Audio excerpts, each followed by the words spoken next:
नमस्कार, आप देख रहे हैं मध्य भारत और मैं हूं नेहा आपके साथ। लोकसभा चुनाव से पहले मुख्यमंत्री डॉक्टर मोहन यादव प्रदेश में गुरुवार को स्टेट हैंगर भोपाल से पीएम श्री पर्यटन वायु सेवा और पीएम श्री धार्मिक पर्यटन हेली सेवा का शुभारंभ किया।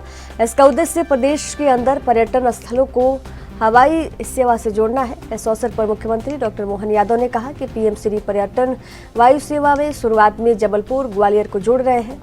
आने वाले समय में खजुराहो, रीवा, शहडोल और जहां जहां हवाई पट्टियां बनेगी वहां तक इस व्यवस्था को बढ़ाते जाएंगे।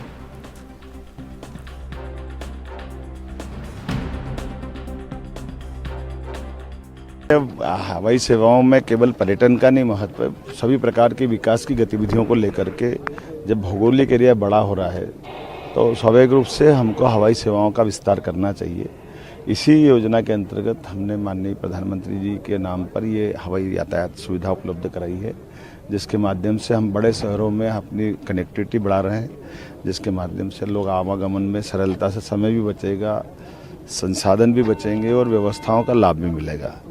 इसी प्रकार हमारे धार्मिक पर्यटन की या पर्यटन केंद्रों के लिए जहाँ हवाई पट्टियाँ छोटी है या न के बराबर है, वहाँ नज़दीक से हेलीकॉप्टर सेवा भी उपलब्ध करके जो बाकी जगहों पर होता है उसी प्रकार से यहाँ इसका लाभ दे रहे हैं। मैं अपनी ओर से इस नई सुविधा के अवसर पर माननीय प्रधानमंत्री जी को भी आभार मानता हूँ कि हमारी सरकार ने जो संकल्प किया था कि हम अपने हवाई यातायात की दिशा में एक बहुत ठोस कदम उठाएंगे, हमारा संकल्प आज पूरा हो रहा है। मेरी अपनी ओर से बधाई।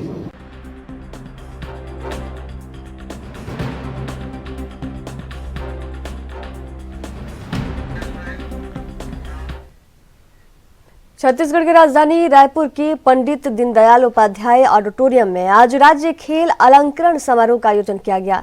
कार्यक्रम की शुरुआत हो गई है। इस समारोह में प्रदेश भर के खिलाड़ी शामिल हैं। इस समारोह में मुख्यमंत्री सहाय मुख्य अतिथि डॉक्टर रमन सिंह कार्यक्रम की अध्यक्षता कर रहे हैं।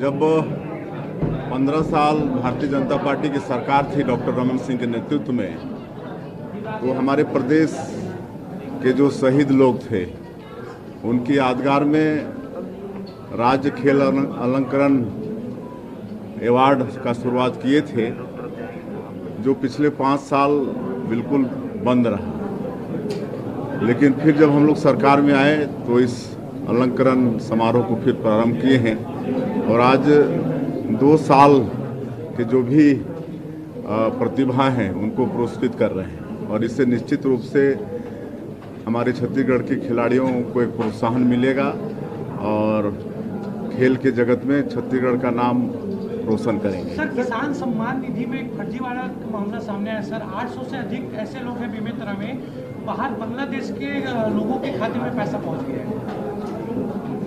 अब ऐसा तो मैं मुख्यमंत्री डॉक्टर मोहन यादव, पार्टी के प्रदेश अध्यक्ष और सांसद विष्णुदत्त शर्मा और प्रदेश शासन के मंत्री राकेश सिंह के समक्ष भारतीय जनता पार्टी के प्रदेश कार्यालय में गुरुवार को जबलपुर के पूर्व जिला पंचायत अध्यक्ष भरत सिंह यादव, पूर्व जिलाध्यक्ष कामता प्रसाद पटेल सहित 20 से अधिक नेताओं ने इंदौर के जैन समाज के युवा प्रकोष्ठ के अध्यक्ष महावीर जैन, इंदौर शहर कांग्रेस सचिव आशीष हिंदुजा, कांग्रेस के वन पर्यावरण प्रकोष्ठ के उपाध्यक्ष अभिषेक शर्मा, महामंत्री गगन सांखला, कोषाध्यक्ष अखिलेश जैन ने भारतीय जनता पार्टी की विचारधारा और प्रधानमंत्री नरेंद्र मोदी के विकास कार्यों से प्रभावित होकर पार्टी की सदस्यता ग्रहण की। प्रदेश अध्यक्ष और वरिष्ठ नेतागणों ने अंग वस्त्र पहनाकर उनका स्वागत किया। इस अवसर पर प्रदेश कार्यालय मंत्री डॉक्टर राघवेंद्र शर्मा, पार्टी के प्रदेश मीडिया प्रभारी आशीष अग्रवाल उपस्थित रहे।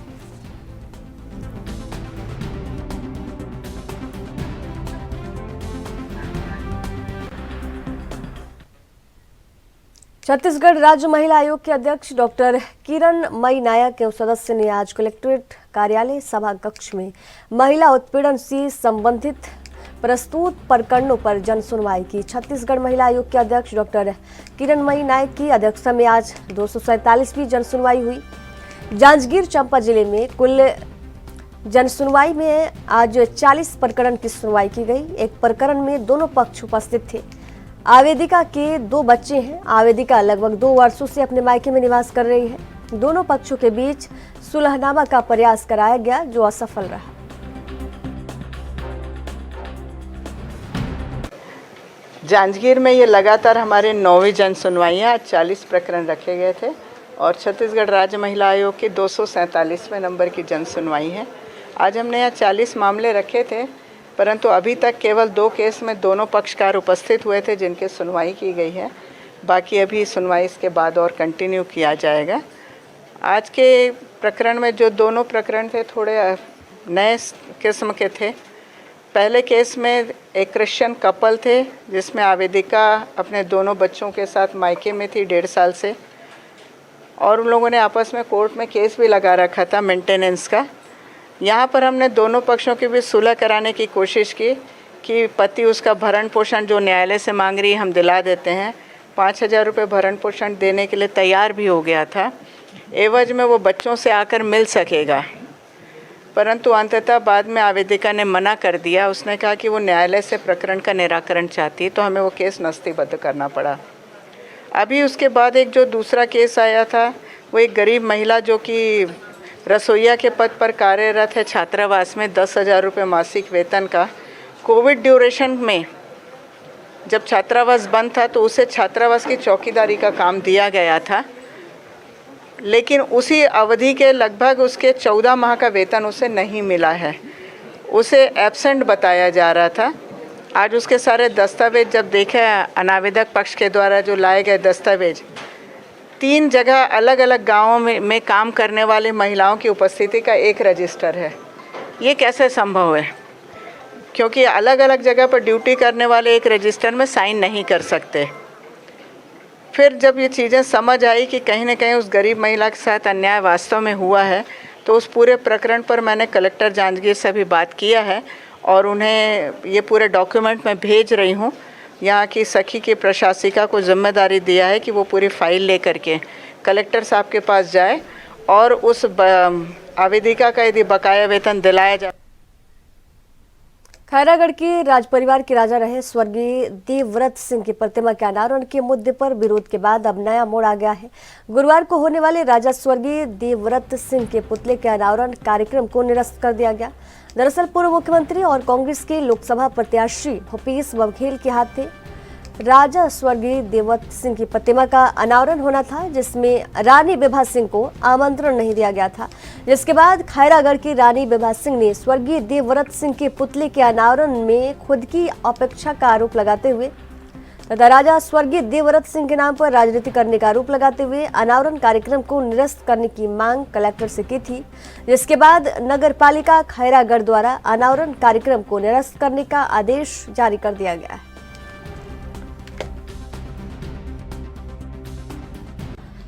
मैं विभा सिंह, वाइफ ऑफ देवव्रत सिंह, जो खैरागढ़ विधानसभा से एमएलए थे अजीत जोगी जी की पार्टी से। मुझे आज सूचना मिली है कि कल उनके 1:30 बजे उनके मूर्ति का अनावरण हो रहा है, जिसके बारे में मुझे तो ना खबर दी गई ना मुझे बताया गया। जबकि एक रूल के अकॉर्डिंग ये होता है कि जब भी किसी पर्सन की मूर्ति बनाई जाती है तो उनकी वाइफ से कंसर्न लिया जाता है और उनको वहाँ पे बुलाया जाता है।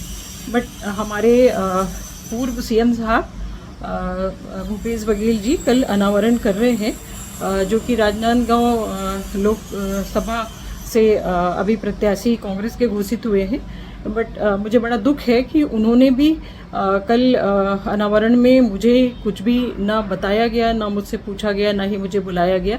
तो इसका मतलब कांग्रेस ने तो राजा देवव्रत सिंह जी के जिंदा टाइम पे भी उनकी उपेक्षा की, उनको पार्टी से बाहर किया गया, उनको पार्टी में लिया नहीं गया और उन्होंने अजीत जोगी जी की पार्टी से चुनाव लड़ा और आपने आखिरी सांस तक वो। जिला कांग्रेस कमेटी कोंडगांव द्वारा प्रेस कॉन्फ्रेंस आयोजित कर प्रदेश सरकार के रवैये को बताया गया। कहा कि पूर्ववर्ती 15 साल की बीजेपी सरकार के दौरान नक्सली क्षेत्रों में हुए महिला विरोधी अत्याचार एक बार फिर लोगों के स्मृति में आने लगा है। विष्णुदेव साय की सरकार में अपराधियों और आरोपियों के हौसले बुलंद हैं। पीड़ित को ही प्रताड़ित करने का सिलसिला बीजेपी की सरकार में चल रहा है।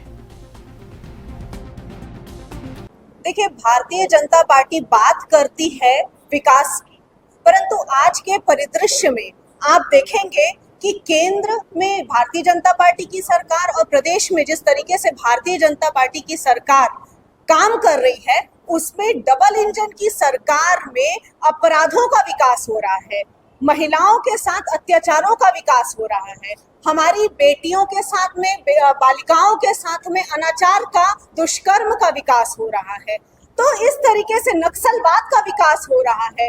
आज आप देखेंगे प्रदेश में जैसे ही विष्णुदेव साय की सरकार बनी है तब से 3 महीने में 30 से अधिक घटनाएं नक्सलवाद की हो गई हैं। और इसी तरीके से महिलाओं के साथ और बालिकाओं के साथ जो अत्याचार, जो अनाचार और दुष्कर्म हो रहे हैं उसमें जो अपराधी हैं उसमें पुलिस प्रशासन इनको संरक्षण देने का कार्य कर रही है और अपराधियों को संरक्षण मिल रहा है और इसी के तर्ज पर अपराधी जो है संपूर्ण प्रदेश में खुलेआम घूम रहे हैं। अपराधों की संख्या में निश्चित रूप से बढ़ोतरी हुई है। आप देखेंगे पिछले 3 महीने में साय सरकार में किस तरीके से खुलेआम हत्याएं हो रही है और भारतीय जनता पार्टी लाशों पर राजनीति करने की कोशिश करती है, इन अत्याचारों पर, इन दुष्कर्मों पर राजनीति करने की कोशिश करती है, महिलाओं से वोट की राजनीति करने की कोशिश करती है। तो भारतीय जनता पार्टी की नीति, नियत और मंशा इसी से समझ में आती है कि वो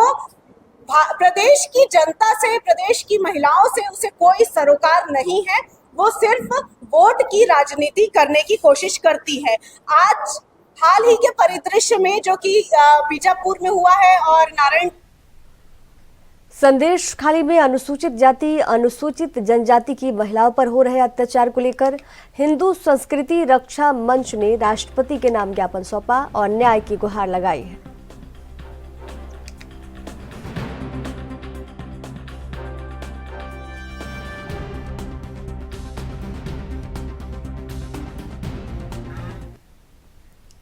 मंडला के एसबीआई मेन ब्रांच में किसी दूसरी महिला के दस्तावेज लगाकर नौकरी कर रही बैंक मैनेजर ने इस महिला पीतम बाई मेड़ा के दस्तावेज की जांच की तो आधार भी किसी और का, और जब दस्तावेज में सिग्नेचर मिलाया गया तो वे भी मेल नहीं खाए, जिसको लेकर बैंक मैनेजर ने पुलिस से शिकायत की, जिस पर पुलिस ने तत्परता दिखाते हुए तुरंत उसे गिरफ्तार कर लिया।